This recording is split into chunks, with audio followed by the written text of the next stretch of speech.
আপনার গ্রামের বন্যা টন্যা হয়েছিল নাকি? বন্যার কথা কি কইতাম রে বাবু, এসব কথা হলো তো ধরা না, রাইতে ঘুমাই পারতি না।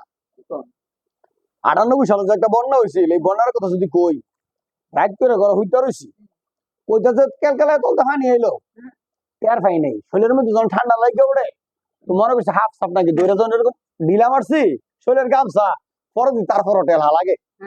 পরে দেখলাম ঘর ভর্তি পানি। এই তোর দাদির লয়ে হয় বলে আমার শরীর রাত কাটাইলাম। তো সকাল হইলো, খাইতাম পাই নাই। পরে তোর দাদি দুপুরে কইলো মাছ ছাড়া ভাত খেতে না। তোর দাদি আল্লাহ দিলে যে সুন্দরটা আছিল, টোহাটা দিলে শুনলে তোর রক্তটা দেখা গেছে এরকম সুন্দর। তা আমার মতো কাইলা মানুষের লোক তোর দাদির বিয়ে মানে মাইছে কইছে আমার সুন্দরী জামাই। মানে যাই হোক, তোর দাদি কইছে তোর দাদির আবার আমি কোনো হেস পূরণ না করে রাখি নাই। আল্লাহ যারা জান্নাত নসিব করুক। তো ঘর একটা কাশি আছিল, 3 হাত লম্বা কাশিটা লয়ে হাতুরটা দিয়ে গেলাম গা মোল্লা গোবারের নামাজ যায় সেরা 4টা কলা গাছ একটা ফুস দিলাম, 4টা কলা গাছ এক ফুসি ঘুরে গেল গা। পরে পরে দাদা শক্তিটার কথা বুঝোস না, এই সময় টাকা যুবক।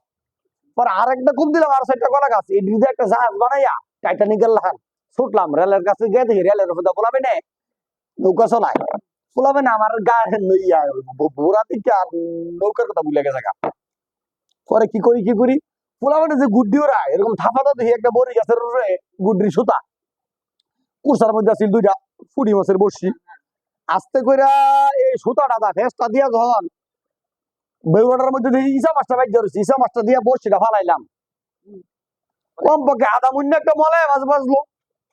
পরে দাদা এটা যখন কাণ্ড করে আনলাম, তোর দাদি এমন শিক্ষা দিছে আশেপাশের মানুষ শুনছে, মনে করছে তার বুঝে জিনে সুন্দর তো দেখা ব্যাপার দেখো তুমি তো মানু না। আরে মানুষ কি উত্তরে মাছ আলগে তোমার মলায় মাছ। পরে পরে পরে কি করে আমি মাছটা যে আনলাম, তোর দাদি আর এটা কাটতারে নাই, পরের মাছটা খাইতারলাম না আর কি, এই মাছটা পরে এটা হুটকি দিলাম থাক। পরে আরেকদিন শুনিস না।